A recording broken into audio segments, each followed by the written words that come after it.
cinema theaters is a growing challenge in today's evolving landscape. In this session, we'll explore the technological advancements and infrastructure needed to make films more accessible to a wider, more diverse audience.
A visionary in the film technology space, our speaker is a co-founder of Cube Cinema Technologies, a pioneer in digital editing, sound, and cinema systems.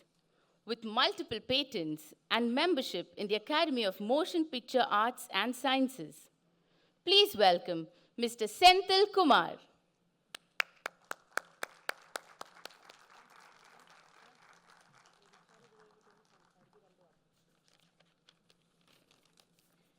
May I now request Shri Ravi Kottarakara, President of Film Federation of India and South Indian Chamber of Commerce, to please come on stage to say a few words and also to felicitate our guest.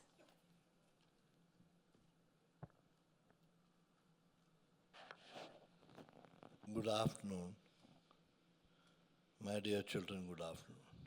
It's always said that in any festival, and any time, any day, the worst time is 2 to 4.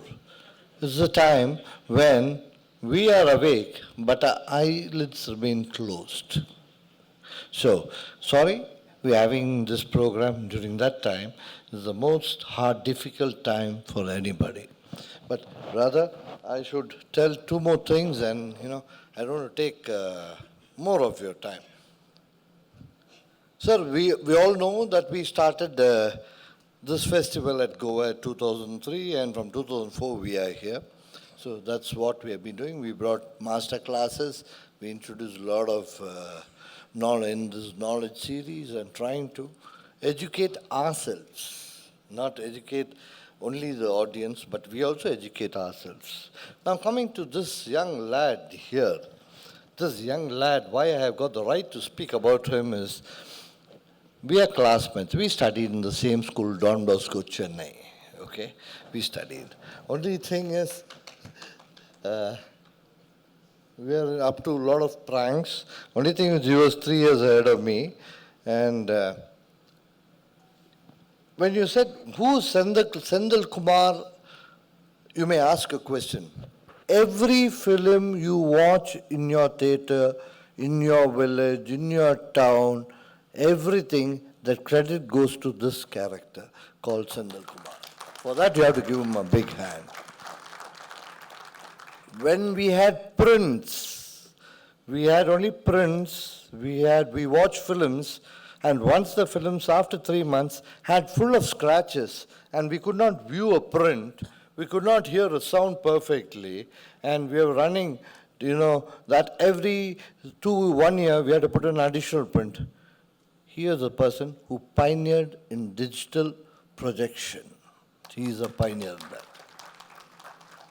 And so they brought Cube, a technology in which you can, take cinema, scratchless cinema with the same quality, from the first show till the last show it is being screened, it has got the same quality. Okay. So he was one of those pioneers when and he faced a hard road, where he could not explain to people, but he successfully did it. And today, most of the theaters have got Cube. And this credit goes to this lone lad who went on a path with no one, thought of going. And hats off to this great friend of mine. And next, I would also touch regarding this accessibility of cinema is one very important thing. Sir, in India, we've got a lot of people.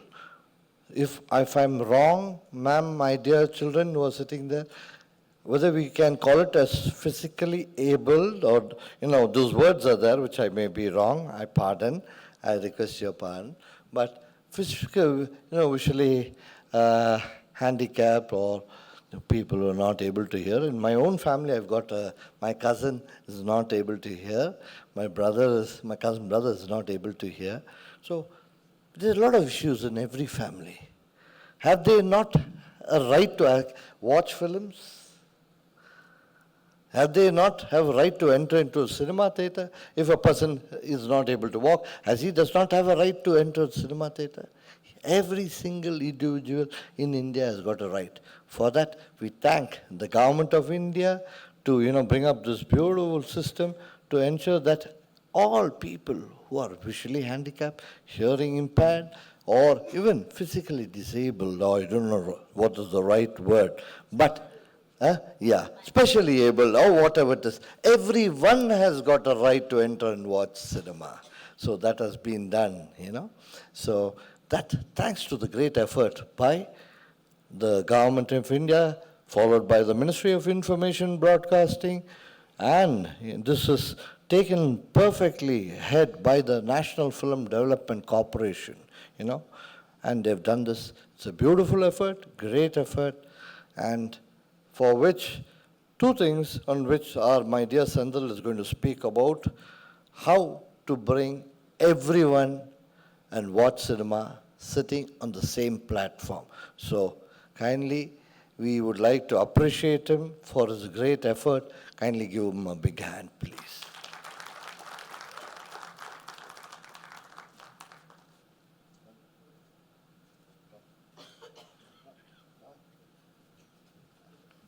And sorry, Mr. Ramakrishnan, you're here? Mr. Ramakrishnan, sorry, the problem is we know to appreciate the people who are in the forefront, but we forget to fail to appreciate people who organize this and who are the real heroes here. They are the real unsung heroes. So I always believe in, appreciating that. Molu, where's Ramakrishnan? Call Rama, 1 minute. Sorry, I'm taking 2 minutes of your time, because if not for them, these master classes and all these, events would have not taken place.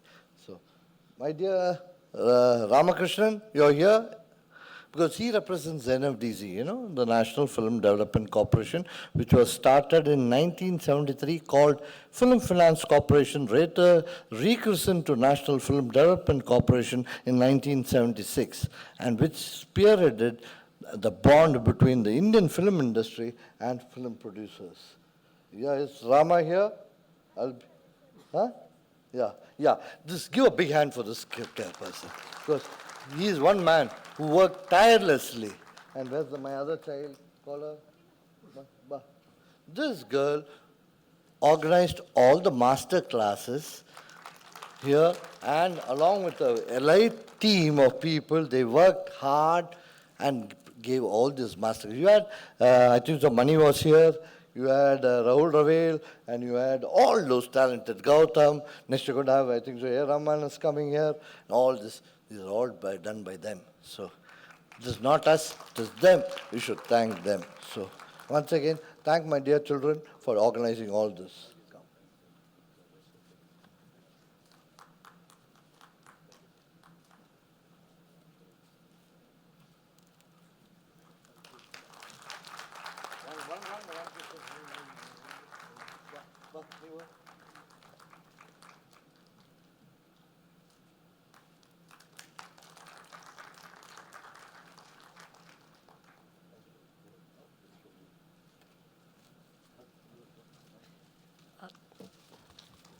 Thank you, Ravi sir. Nothing more to say. It's more than an honor. After the end of all the hard work, when you hear one word like this, uh, it's heaven. Thank you so much. I think I should hand this over to Senthil sir. We all are waiting to hear him. Sir, please.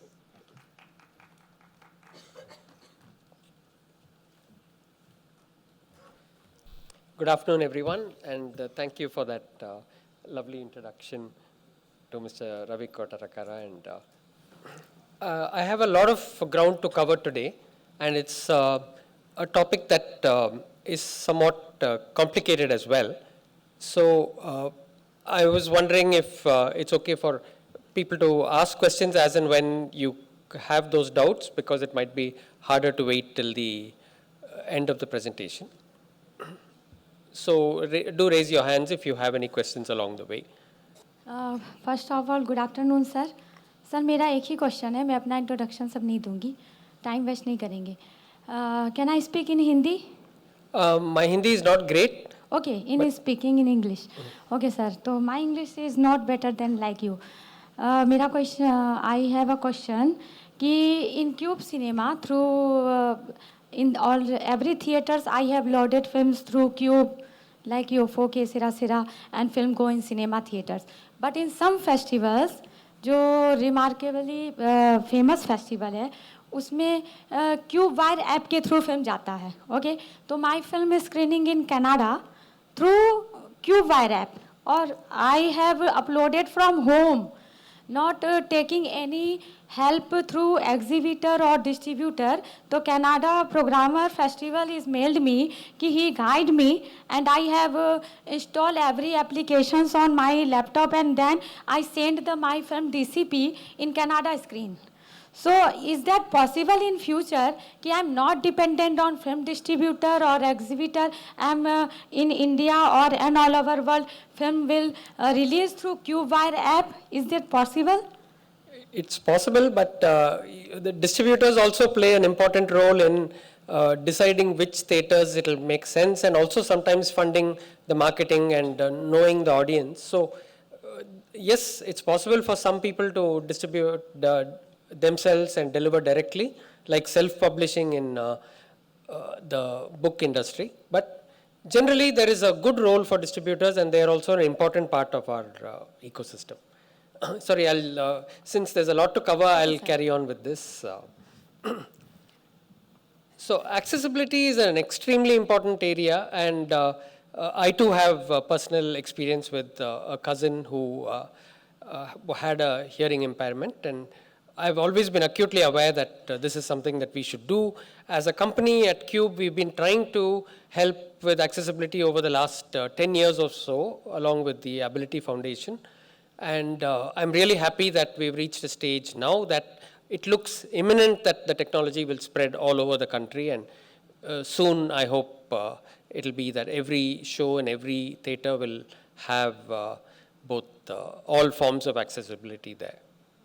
With that having been said, there is a quote that from Helen Keller that I thought was the most appropriate thing to open with. And what are we going to be discussing today? We're going to be talking about the levels of impairment and what is required, assistive technologies that help make media and especially movies in cinema theaters accessible to people with hearing and visual impairments. Some of the creative aspects of how to make the movies interesting for everyone, and the technical aspects of how it's packaged and delivered to cinemas. All of these are worthy of their own session, but since we have a limited time here, I'll rush through some parts of this, but it's important that I'll try and make these notes available for everybody, because it is gathered from a lot of different sources and it will always be useful. So the number of people with hearing impairments, visual impairments is significant, and making movies accessible to them is not just a social imperative, it's also economically important for film productions. I just want to make that clear that people should do this because they must. It's a social imperative, but they will benefit more than the cost by far. In Europe, actually, a study found that movies that had accessibility features had about 5 to 6% more box office collections. And so it's not just because people with hearing and visual impairments attend those screenings, it's also because their families and friends feel that they can join and enjoy the celebration along with, enjoy the experience along with their family members. As you can see, the scope of the problem is really significant, and every way that we can target this is important. What we're targeting is people with moderate visual impairment or worse, and similarly, moderate hearing loss in both ears or worse. So, for assisting people with visual impairments, we have something called the visual impaired narrative or VI tracks. And this is popularly called audio description. Basically, it's narrating the story, and we'll cover how that's creatively done in a little bit. But it's narrating a story in between the portions where there is dialogue and making the story as interesting to a visually impaired person as it is for others watching the movie. This was actually surprisingly introduced only in the 1990s because DTS and we at Cube were the company that introduced DTS to India or digital sound itself to India in 1995. But it's because of the technology of DTS that actually placed the soundtrack on a CD-ROM that it became possible to also introduce additional audio track that was the audio description or the visual impaired narrative track. And similarly, for the hearing impaired, you have two different things. One is for those who just need a little bit of an assist, having a mix of the movie that doesn't overpower the dialogue with the music and sound effects. So it's a separate mix of the movie. And in the past, back in the 70s, this became possible when Dolby Stereo came into the world, where the cinema processor in the theater would actually create this mix by taking more of the center channel, which usually had the dialogue, with less of the left and right, which had the music and sound effects, and none of the surround. But today, it's actually possible to have it as a separate track. And because of that, the audio engineer can actually do this properly, make a mix that's perfect for people that have a milder hearing impairment. Then you have, for those with a greater hearing impairment, you have other technologies as well, such as closed captions, which are a text that is not overlaid on the picture and seen continuously. And these captions will not just be subtitles, but they'll also be more than subtitles and carry elements of the audio that are important to the storyline. And again, we'll cover the creative aspects of that in a little bit. Then you have open captions, which are, again, all of the same captions as the subtitles, but again with these additional elements. And the reason to have open captions, if there is a show with a large number of people that need the captions, there's no need for them to have to use separate devices. It can also be shown on the screen itself, overlaid in the picture, just like subtitles. I think because of streaming, most of us have seen captions, and we've probably experienced it because captions are found to have additional benefits as well. They help people learn a language better if you're hearing it and seeing a translation, or hearing it and seeing the same text in written form. It improves literacy, and there are some studies about this I recently came to know. And it's also good when you're keeping the volume low and in order not to disturb others, that you can follow along just as well. And then there is sign language interpretation. Sign language is a different language in case that's not already clear. So you have Indian Sign Language, you have American Sign Language, you have a different one in Brazil. So that again depends on what the markets are. And sign language would be an interpretation of the dialogue, and it's something that has to be delivered as a picture, and it could be delivered overlaid on the main picture itself, or it can be on a separate screen that the theater has to the side of the main picture, or it can be on a personal device inside the auditorium. So let's look first at the regulatory framework around this whole aspect of accessibility in the cinema.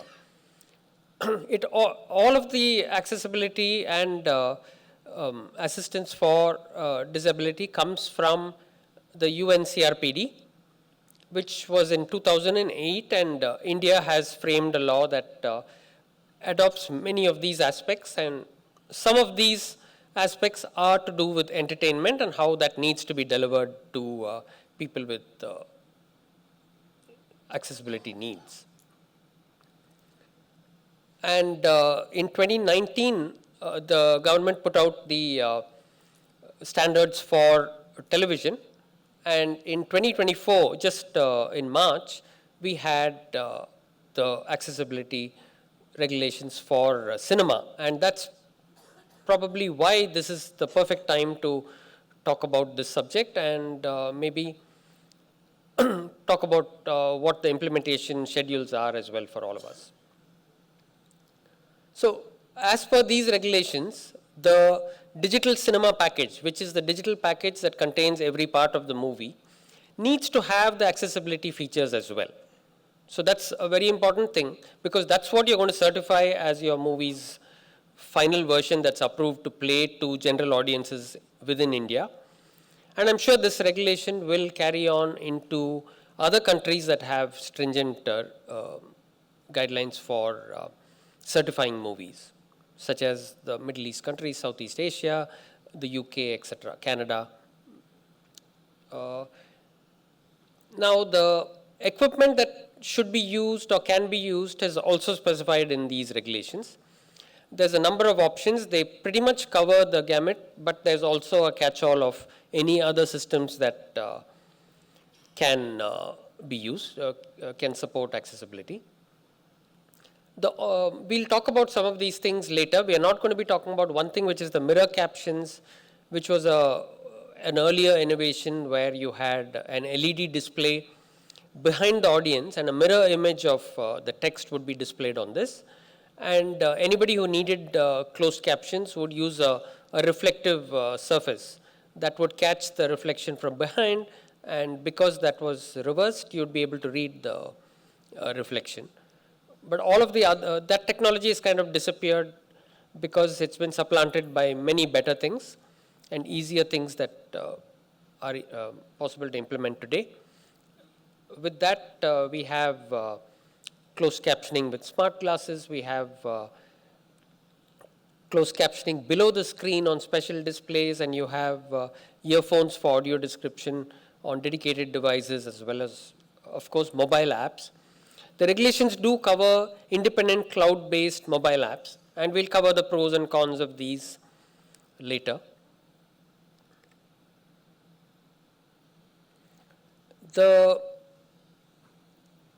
As I said, there's a catch-all of all other technologies that will be useful for accessibility. So in terms of the schedule that these regulations require, all feature films need to provide one feature for hearing impaired and one feature for the visually impaired. So it's not required that you provide both sign language and closed captions. You could choose to provide only one of these. I'm not sure from a user's point of view whether this is right or wrong. It would hardly be for any of us who don't need these features to talk about that. But this is what the regulation says. In terms of the visually impaired, of course, you need the audio description track. So from September 15th, it's become required for any movie that's certified in more than one language in India to carry these accessibility features. And that's already started happening. There was a bit of a rush because the talent to do this creatively was not yet a developed enough ecosystem in India, but it's kind of settled down, and I think over the next few months the facilities will all catch up, and virtually every movie that needs it will have it done in time.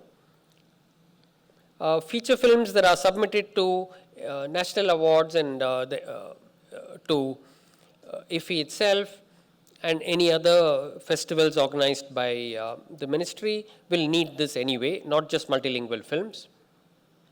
And then in March 2026, which is 2 years from when these regulations were released, every feature film certified in India, their trailers, promos, everything that is certified will need to have accessibility, which is one HI and one VI technology as part of the certified movie.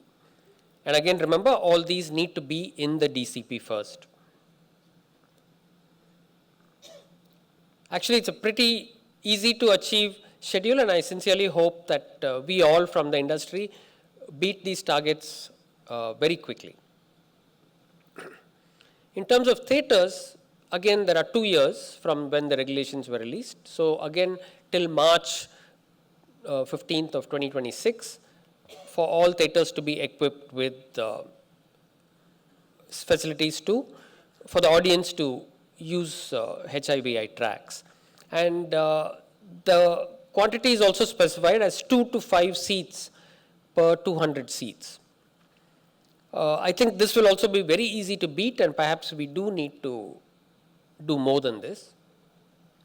And in every showing, this needs to be there. It should not be something that is optional and only in specified shows.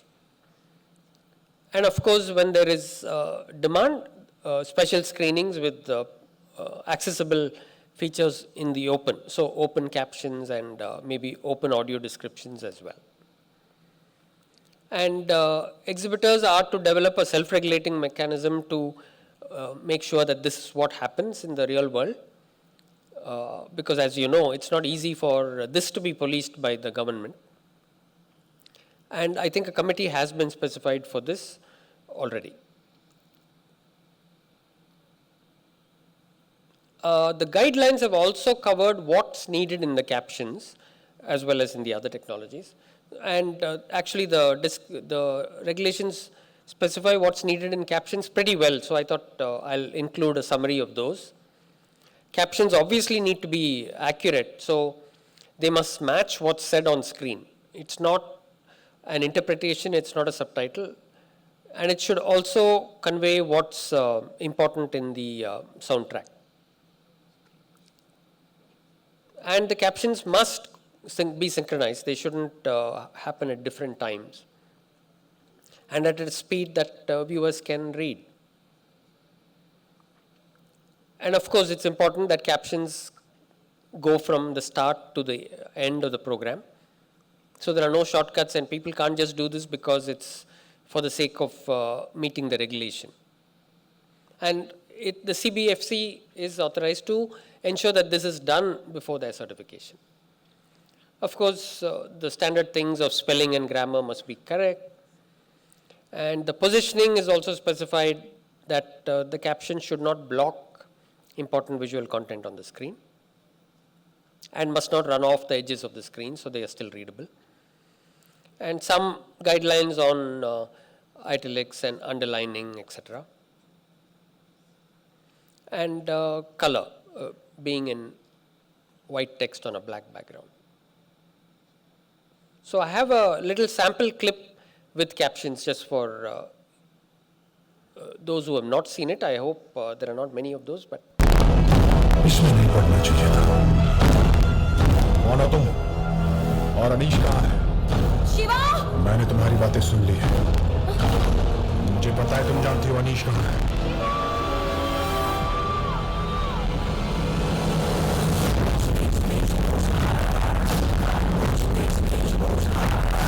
Anish कहाँ है? कह दो वरना।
This was done in English despite the dialogue being in Hindi, just because we were covering the rest of the presentation is in English, but the normal expectation is that the language is the language of the movie. I just want to make that very clear. And our thanks to Disney for having allowed us to use this clip. For sign language, the guidelines are that it must be in a picture-in-picture, and it's also specified that it should be accurate, synchronized, and convey the message very clearly. And the facial expression as well as the hands need to be visible. And it's also recommended that it's on the bottom right, the picture-in-picture. Now moving on to audio description. This is one of the more difficult things, audio description, because it's not just the guidelines, there are many creative decisions to be made on that, much more than for closed captions. The regulations itself just require that audio descriptions be kept concise and fit within the allotted time, and that they enhance the original piece and don't distract from it. But there's much more to doing effective audio description, so I took a little more time to describe some of the creative aspects of this. Audio description should basically contain any on-screen text that's not being read by someone. So it's important that you don't repeat what's anyway being covered by the creative aspects of the movie. Again, similar thing with images on the screen that require them to be known to the audience. If it's a program with charts or slides, again, they need to be conveyed in the audio track. Logos and graphics, it's good to mention that this is a logo of whatever organization and how that logo looks, its colors, etc. But all of these are subject to what available time is there. So because time is limited within gaps in dialogue, it's important that audio description respect that and work creatively within that limitation. Aspects of the facial expressions of people that are important to the storyline and need to obviously also be described. Otherwise, the person who's listening to the audio description won't understand why exactly something happened. And it's important, therefore, for the creative team of the movie to really be a part of audio description to do this right. Sometimes where the age or the ethnicity or the gender of a person or the appearance of a person is important to the storyline, it's important to include that in the audio description as well.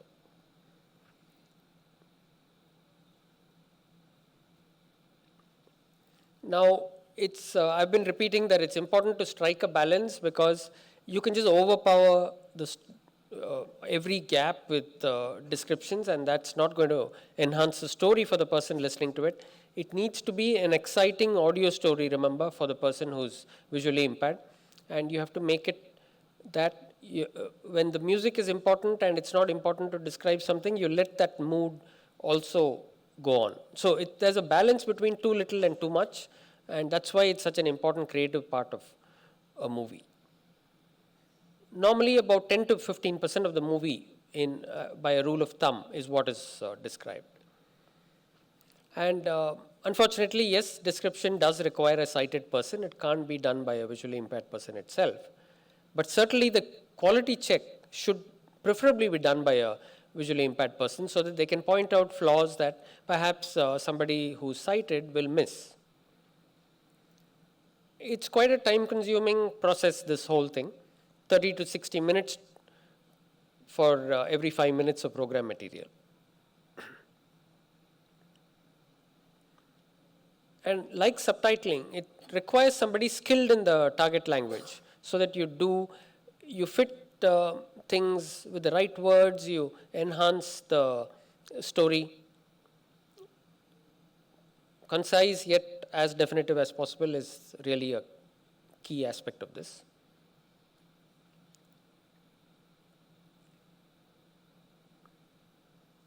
One of the cardinal rules is to say what you see and not interpret this. You're not acting as the interpreter for the audience. You are saying what you see and letting the audience experience the story just like a sighted person would. It's important to have a cultural appreciation of that movie and its setting so that you can convey important aspects of what you see, which are important. And again, it's important that the narration doesn't overlap the dialogue and, of course, some important sounds that would be an important part of the story. And again, we come back to the fact that it's impossible to describe everything. You have to pick and choose, and that's where the creative side comes in. Where there are larger gaps and a room to describe something in more detail, it's like a book. Describe things that would enhance the story when there's a time to do so, and take advantage of dramatic pauses and help the music enhance the story when it should. Again, one more pithy statement here, but it is pretty much what is important. Describe when necessary, don't necessarily describe.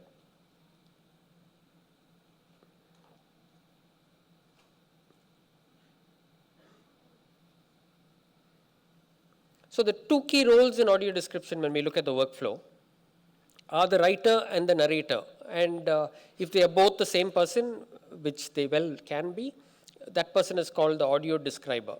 So if you see this in the credits of a movie in future, this is what each of their roles are. And usually, only one voice is used for the whole movie.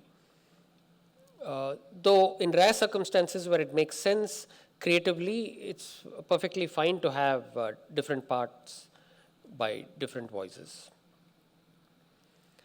To the workflow itself means that you could have a script, read it to timing, and that would have been the faster way to do it in earlier years. But now with audio workstations, it's just as easily possible to record all of the audio description and then have a audio engineer cut and paste that into the right parts, and even reduce pauses, increase pauses where necessary. There's so much more flexibility in today's world with audio workstations synced to the video. And it's good to have a conversational delivery with only nuanced expression, not make it into a terribly dramatic delivery unless, again, the creative team of the movie wants that done. Without ever distracting from the scene is the important takeaway from this. What type of voice you should choose is definitely a creative decision again. Hopefully the creative team of a movie will make this decision more and more. Sometimes it might make sense to use a celebrity voice as well.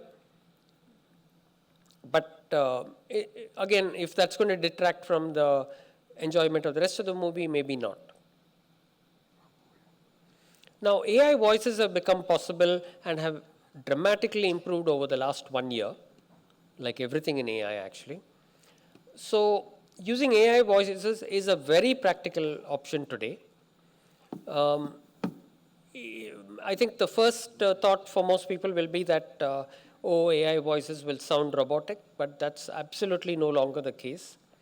There are several AI generation systems that actually take the tone of what they are reading into account and read it out as a human would most of the time, and you can even control the expression. So this is an option that can reduce costs, but it can also speed up the workflow.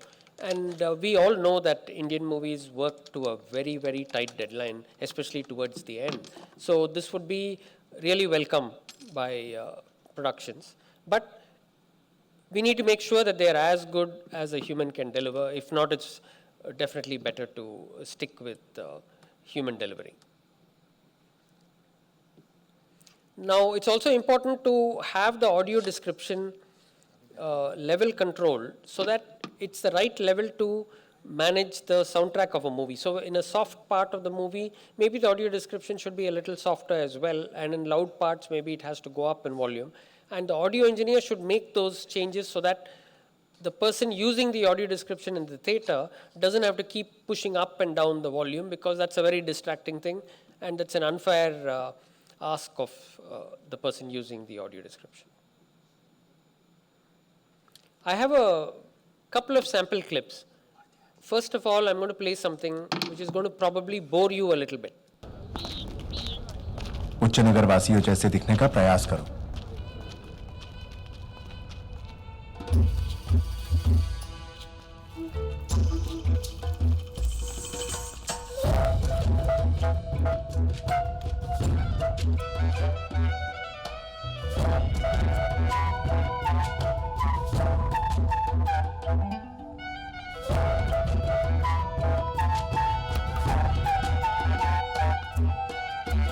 आज इतना समय क्यों लग रहा है?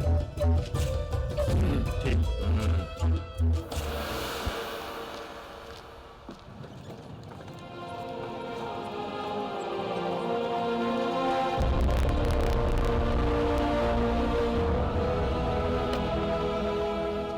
ऐसा लग रहा है जैसे हम किसी दूसरे नगर में आए हैं.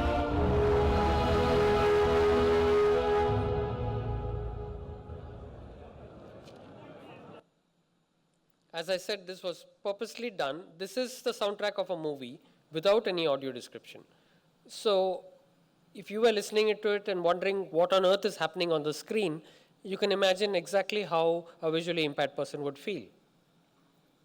I'll play the same clip with audio description. And so you can try to imagine the scene. The three head towards the citadel. उच्च नगर वासियों जैसे दिखने का प्रयास करो. Saman has a red turban and Hojo a brown one. At the entrance, guards inspect seals before allowing traders in. Saman hands over a seal with a unicorn emblem. The guard examines the seal, then looks at them. Saman meets the guard's gaze directly. Hojo and Saman remain nonchalant.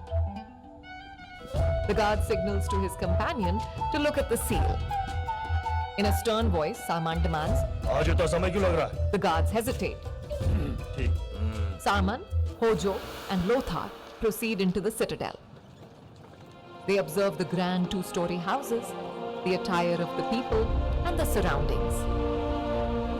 The citadel's central square draws their attention. ऐसा लग रहा है जैसे हम किसी दूसरे नगर में आए हों। They look around. Sarman hears some women's voices. Sarman notices Chani arriving with a priest and attendants. Chani is dressed in vibrant clothing, with feathers and ornaments in her hair. वो भूरे रंग की पोशाक में है उसका बाबा, जो पुजारी है. Sarman's eyes remain glued on her. Hojo taps on Sarman's back. आंखें भर ली, मन गुटर को गालियां, तो लौट चले। The priest motions for Chani to move forward. Nearby, horses neigh loudly and rear up. Bulls tied to carts become agitated.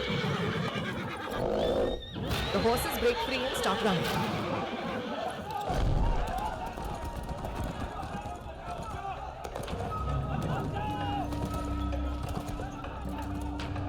The horses head in Chani's direction. Chani stands frozen in place as the horses approach. Saman runs towards her with big strides. The horses draw closer to Chani. The priest and others run for safety. The priest turns toward Chani in horror. Chani stands rooted to the spot. Saman moves swiftly, racing against the charging horses. He removes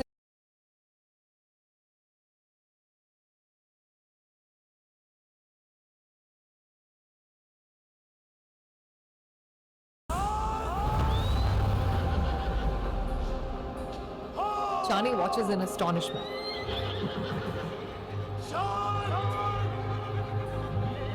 A horse locks eyes with Saman. He tries to calm the horse.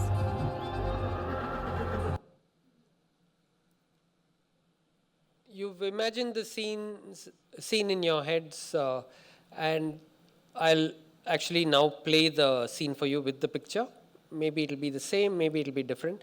Again, I want to point out that the description has been done in English only as a concession to this audience because it's mixed from people from across the world and across India.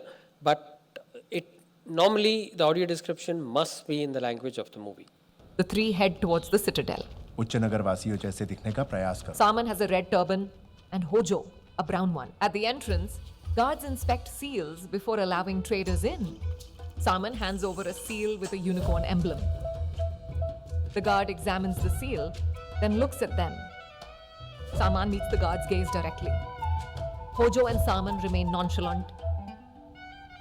The guard signals to his companion to look at the seal. In a stern voice, Saman demands. आज इतना समय क्यों लग रहा है? The guards hesitate. ठीक. Saman, Hojo, and Lothar proceed into the citadel. They observe the grand two-story houses, the attire of the people, and the surroundings. The citadel's central square draws their attention. ऐसा लग रहा है जैसे हम किसी दूसरे नगर में आए हों। They look around. Sarman hears some women's voices. Sarman notices Chani arriving with a priest and attendants. Chani is dressed in vibrant clothing, with feathers and ornaments in her hair. वो भूरे रंग की पोशाक में है उसका बाबा, जो पुजारी है. Saman's eyes remain glued on her. Hojo taps on Saman's back. आंखें भर ली, मन गुटर को गालियां, तो लौट चले। The priest motions for Chani to move forward. Nearby, horses neigh loudly and rear up. Bulls tied to carts become agitated. The horses break free and start running.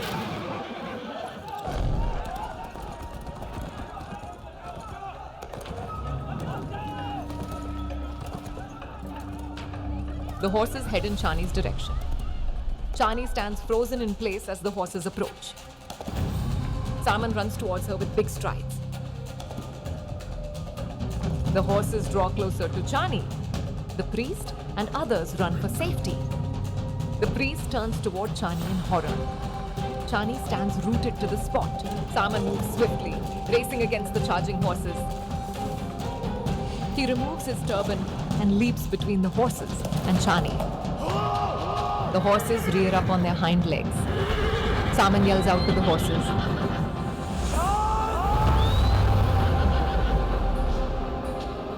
Chani watches in astonishment.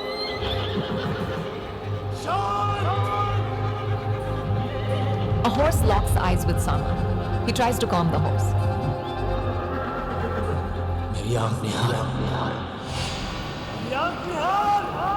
Saman drapes his turban over the horse's eyes. He leaps onto the horse and it rears up. Chani watches wide-eyed. Saman calms the horse down. He carefully removes the draped turban. Saman gestures to calm the other horses. Chani smiles faintly as she watches. Saman steadies the horses. Chani continues watching him. Hojo and Lothar pick up the horse's reins. Chani jolts back to reality. I hope this gave you a good idea of what audio description is. I also want to point out that this was actually an AI voice. And AI voices can do Hindi, many other Indian languages, Tamil, Telugu, Malayalam, Bengali, Kannada.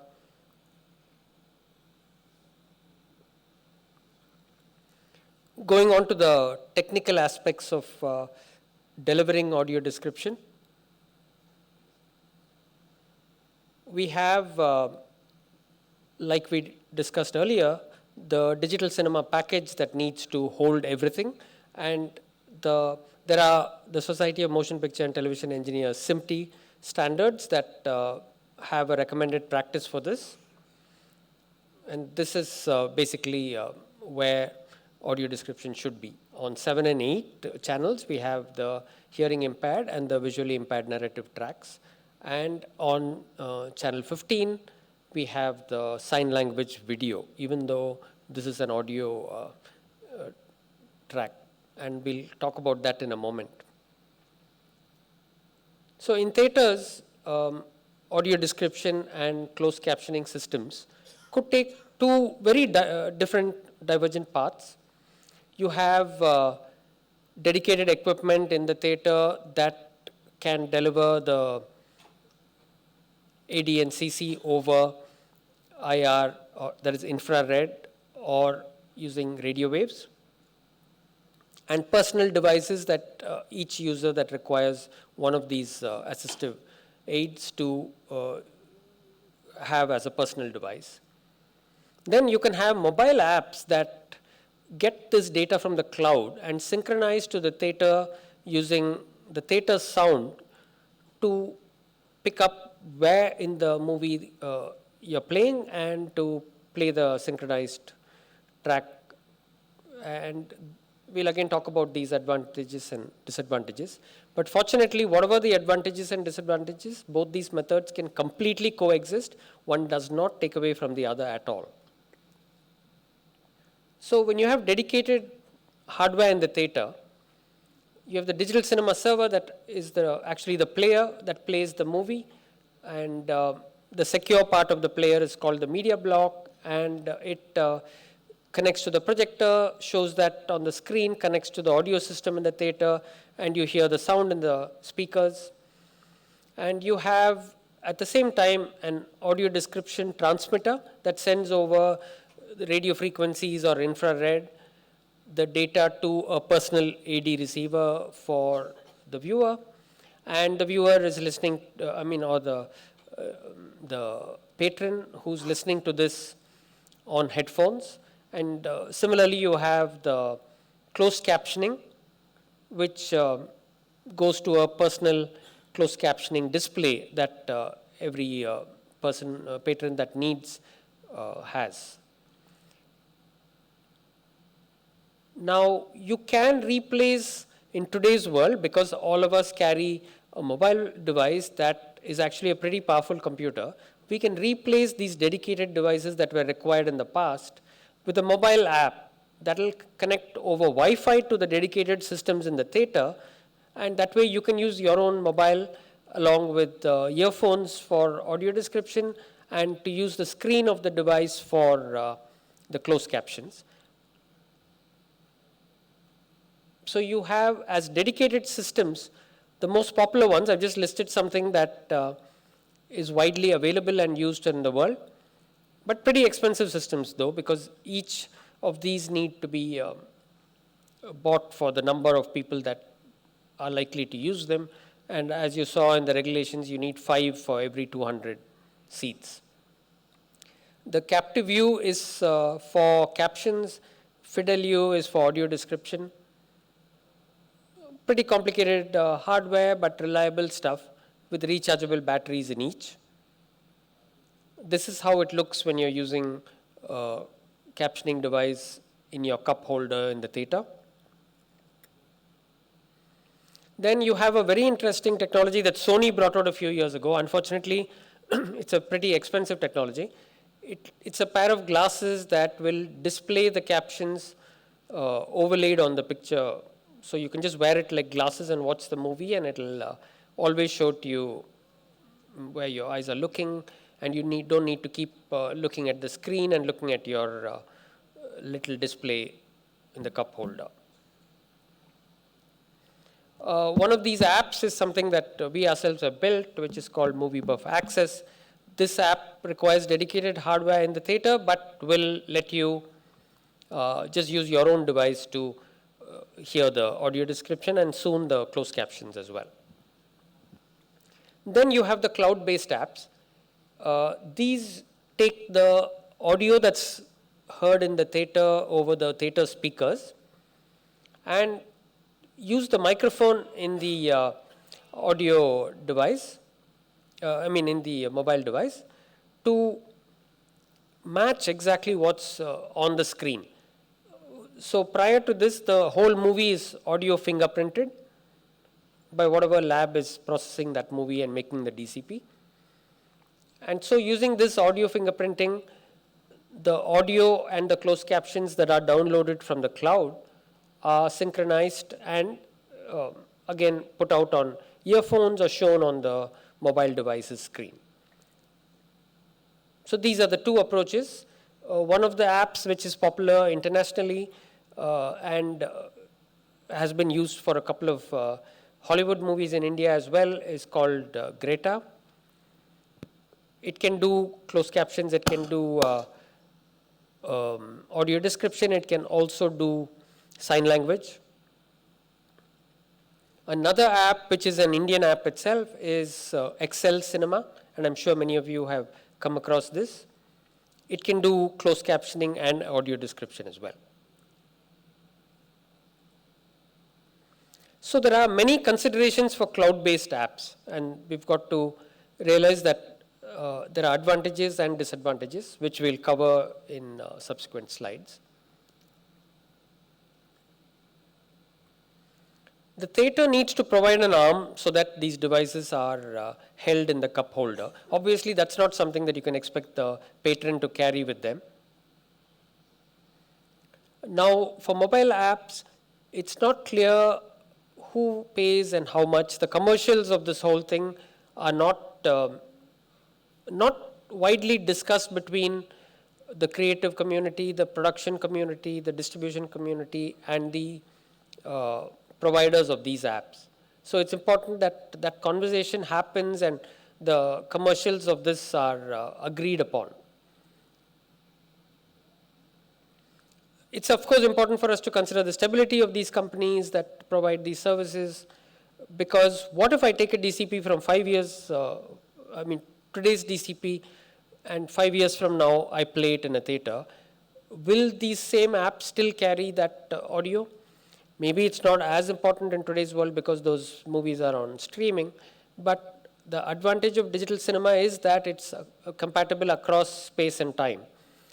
You can take a DCP from India, play it in Nairobi, and it'll play fine.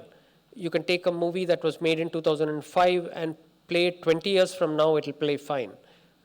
Just like a 35 millimeter film can be played across the world and across time. So this is important to consider because it's part of a movie and you need to anytime be able to play it. And also there are a multiplicity of mobile apps, as we already saw 2, and there are a few more in the world. So each movie has to specify which app carries its track, or if commercials permit, maybe all of them should.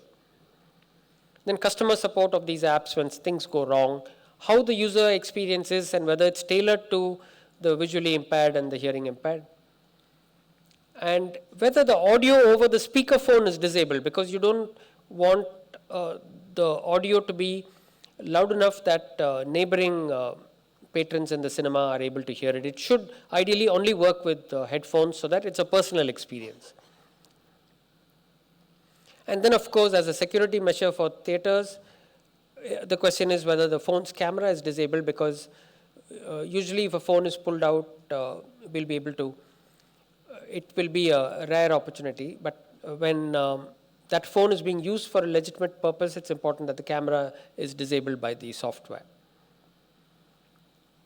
Then the most important aspect that I've heard many productions be wary of is about the security.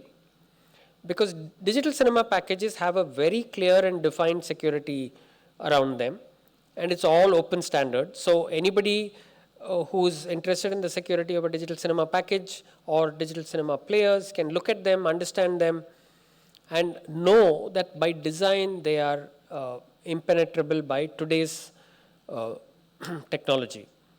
So this gives everybody the confidence, production community a confidence that they will not have to worry about piracy from the digital cinema package itself. But with a cloud-based app and technology, I don't know if proprietary players will make their entire security open for people to examine, and whether a security researcher will have the required access to look at ways that that technology can be exploited and compromised. Some ways that security can be enhanced a little bit are geofencing, so that the system does not play outside of theaters, and whether a version that's meant for one territory only plays in that territory. It's also important to consider which territories an app supports. You could have an app that works in Europe but doesn't work in India, or an app that works in India that doesn't have any support for users in Europe, or the versions are not carried across these territories. So it's important to look at those aspects. And then you have reporting to the producer, so that the producer knows what the usage was, how many people used it, etc. And in terms of the usability, it's also important to look at how quickly this app synchronizes. It's a pretty new technology to have an app that actually just listens to the theater sound and plays something else in sync with that theater sound. And especially with audio description and captions, it's important those things are synchronized. And even the regulations call for it to be synchronized absolutely with the picture that's playing on the screen. So how quickly it synchronizes, whether it drifts in time, because if you don't resync periodically, things will drift. And how you resync as a user if it has drifted. And how close is the sync? Is it in milliseconds? Is it in frames? Is it in seconds? Those are all important aspects of this. And of course, whether it supports sign language. Because that's something that's very hard to deliver in the cinema theater using dedicated devices.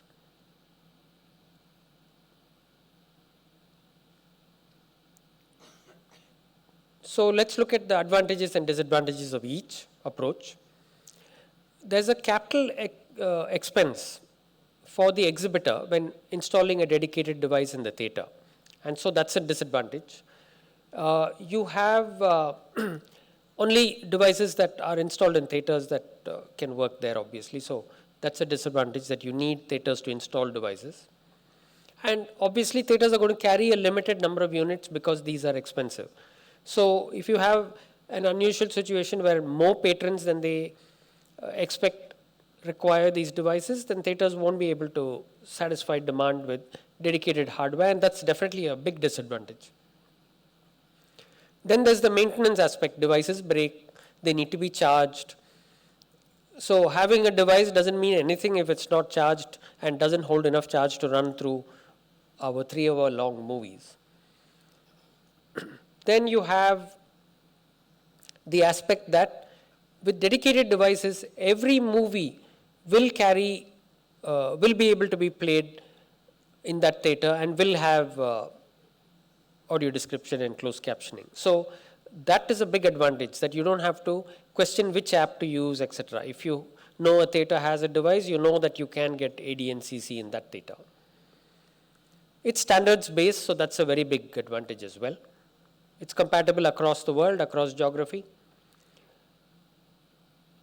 And as I mentioned before, open design, and so the security of that. Perfect sync is also guaranteed, even if the movie is edited after release. As we know, in Indian movies, you often have versions of the movie that are edited subsequent to release, just to, in case a movie isn't receiving the same attention in certain parts, the creative team does decide that, okay, we have to cut parts of it out. With dedicated devices in the theater, it's perfectly possible that it will immediately continue in sync. Whereas with cloud-based systems, that is not a certainty. With cloud-based apps, you have to pay for usage, obviously, because it's an independent entity that's using cloud and streaming the audio to you or downloading the audio to you. So there's a cost to the cloud-based provider, so it's only fair that they charge for it. And as we discussed, these commercials need to be agreed on. But it's an ongoing cost for every production, which is a new thing. They do have to spend on the audio description creative process, the closed captioning creative process, but they might not expect that they also have to spend on the delivery to theaters using an app. One great advantage of cloud-based apps is that it's available in any theater where a particular movie is playing. So if I know that this particular app carries this particular movie, I know that I can go to any theater where that movie is playing and get it, at least within that territory where that app operates. Again, there are no limits on the number of users. If there are suddenly 200 users in a particular screen that are require accessibility features, all 200 of them can use these apps. That's very unlikely in the case of dedicated hardware. There are no devices to maintain because you're going to maintain your own device. You're going to keep it. It's your own headphones. You're going to maintain all of it. And you will come to the theater with a charged device because you know you're going to use it for 3 hours.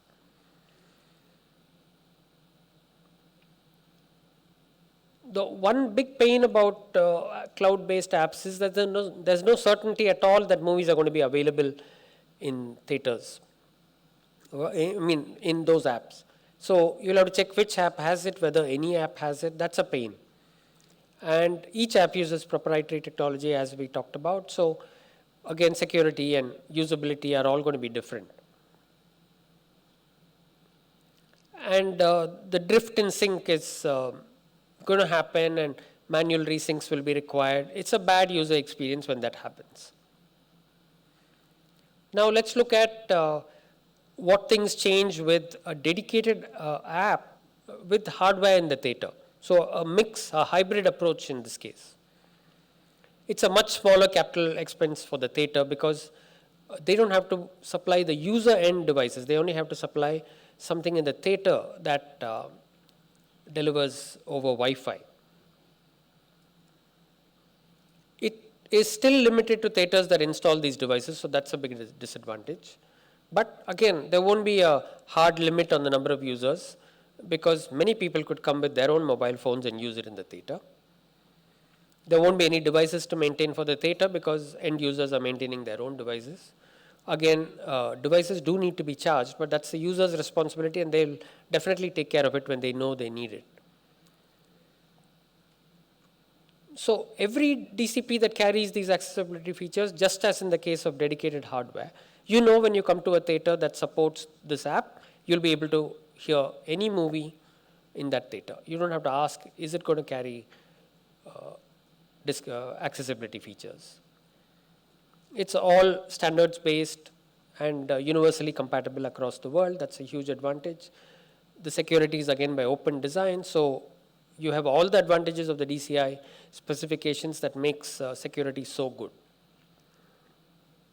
And of course, perfect sync is still guaranteed even with edits with this hybrid approach.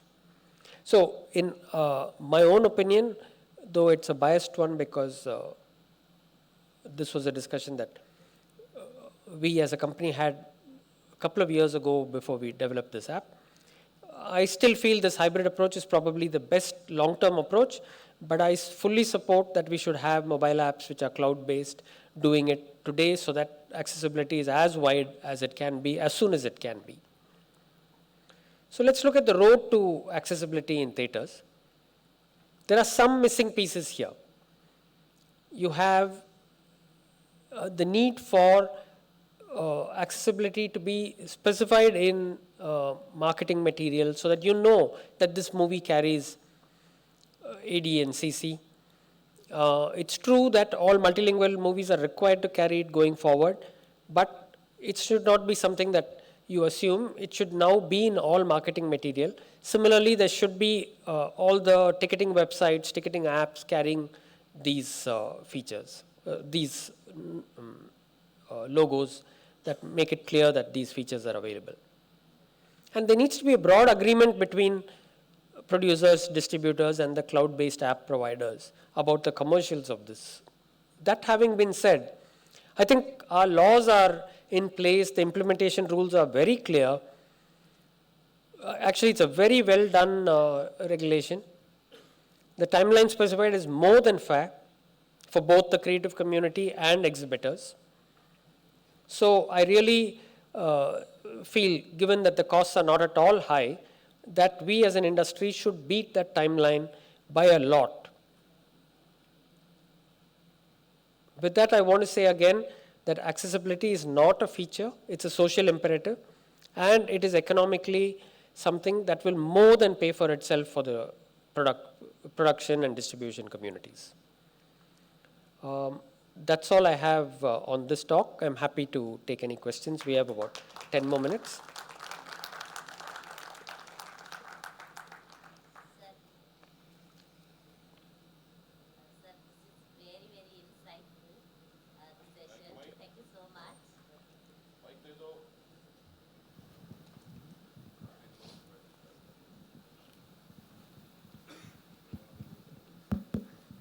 Sir, your session is very, very insightful. Thank you so much. Now you discussed about film watching experience inclusive. And now my question is about we are encouraging through our not-for-profit filmmakers with disabilities. Some of our deaf filmmakers doing on smartphones, they came up with a request like the sound, that adding that sound part, editing that one, we are depending on someone else, we are not able to do. Is there any app or any technology which supports us? So could you please explain any technologies or apps are available for filmmakers with disabilities to make it more easy or comfortable? That's a very interesting question. I don't know this. I don't know the answer to this, but editing systems and audio editing workstations allow the waveform to be seen. Unfortunately, there's no automated way for that to be transcribed, because if, let's say that the dialogue was also transcribed, then it will make it much easier to edit. But all of that technology, because of AI, this ability to transcribe is something that's now very good and as good as a human can transcribe, and it's also quite cost effective. So I hope somebody can implement this into an audio workstation and into an editing workstation, because it's not a difficult feature to implement and it will definitely be valuable for everybody. Excuse me. Thank you, sir.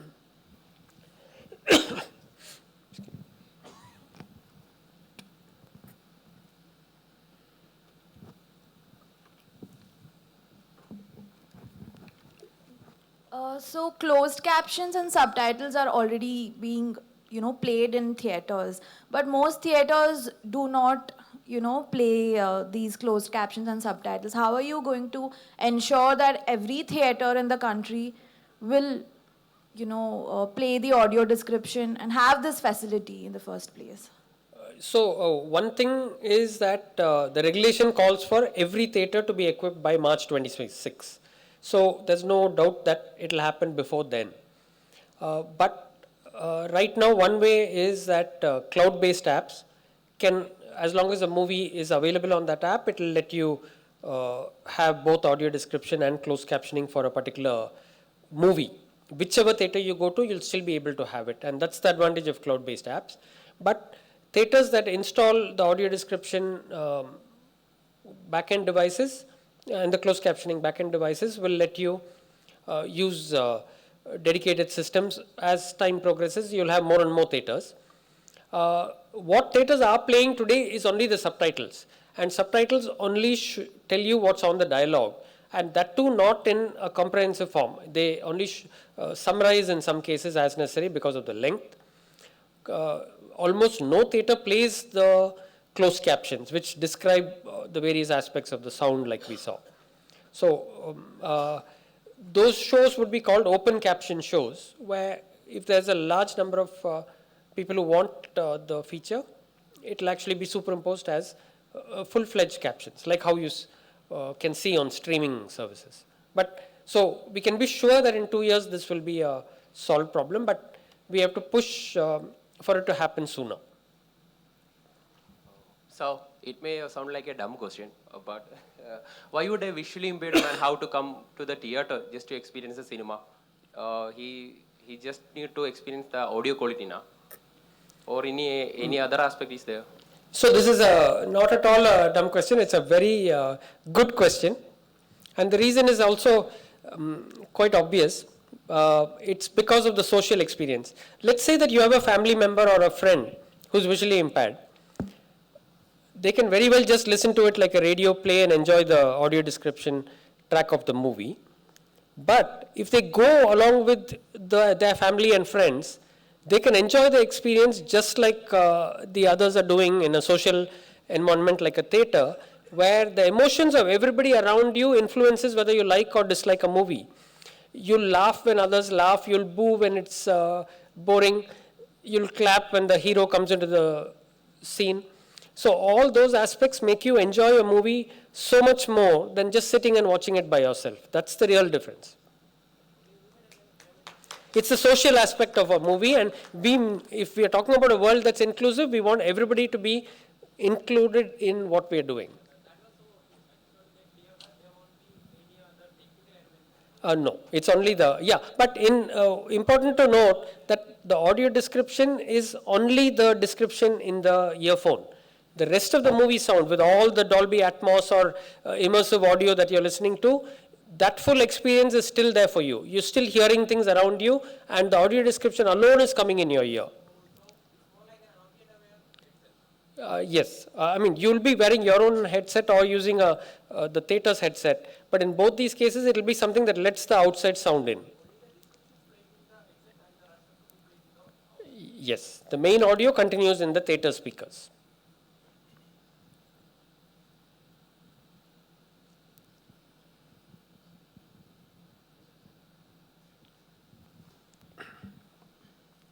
Hello, Ujjwal Nirgudkar, Chairman for SMPT India section. Definitely this system is very much required for India, and it's very good that Cube has taken initiative to introduce some softwares and hardwares which will be available. I think in this particular thing, we need more awareness within the post-production community and also the theater owners, and some kind of training will be required initially for people to adapt to this system so that it is, the transition is very smooth. Because many times whenever any new technology is being introduced in India or anywhere in the world, the initial training sometimes is lacking. So are you having any plans, not only from Cube or all with the help of government or from the Bureau of Indian Standards, for which we are already working on the committee, for various standards. Is it going to be part of the standards community also? Thank you, Ujwalji. I think it's important that we have the standards in BIS also include some of these aspects because obviously it needs to be a comprehensive standard and the regulation in any case requires it. But training is very important for the creative community to do this right. Fortunately, there are only a few post houses around India that are doing it, and those have experience already because they're doing this work for streaming market. So this is not a discipline that is unknown within the wider post-production community because of streaming. As you know, Netflix and more than that, Apple TV Plus, every single program of Apple TV Plus is with accessibility features as a requirement. And Netflix has increased its percentage coverage, I think, quite significantly.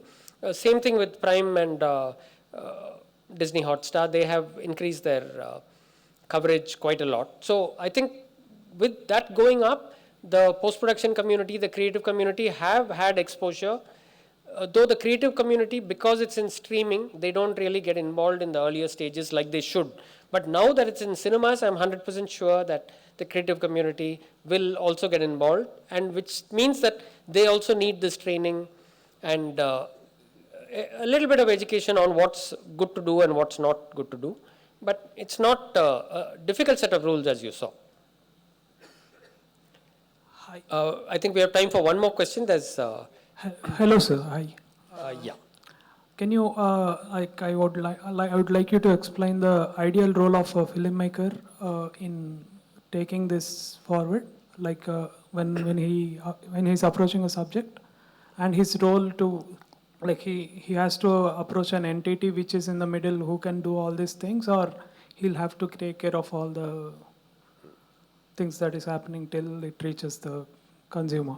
So yeah, it's an important point that filmmakers need to be educated on how to do this, but it isn't necessary for them to actually do this, but it will be great as a director. Let's say that a director sometimes uses somebody to write their dialogues for them, but they still oversee that dialogue, they buy into it and they ask for changes.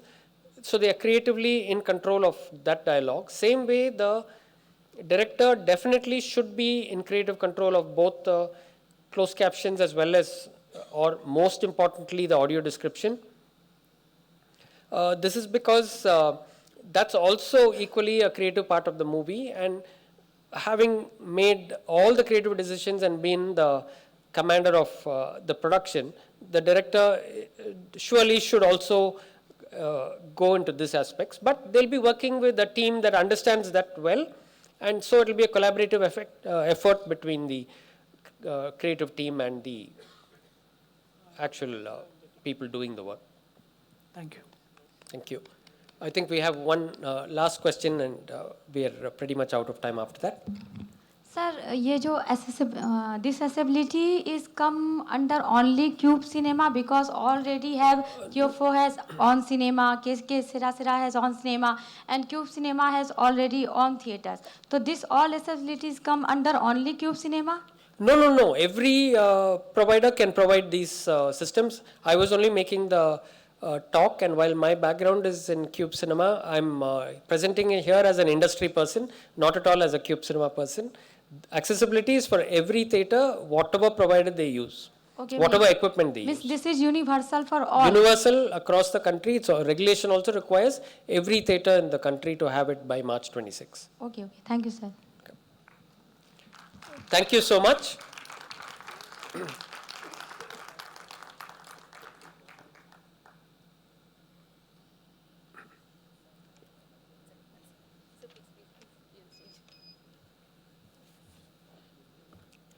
We would like to thank Mr. Senthil Kumar for an insightful masterclass, for giving us your valuable time, and for making films more accessible. Once again, can we please have a large round of applause for our esteemed speaker? We would like to thank you, lovely audience. We hope you had a lot to gain from this masterclass. We surely want to see you again for the next one. With this, we conclude this session. Thank you and have a great day.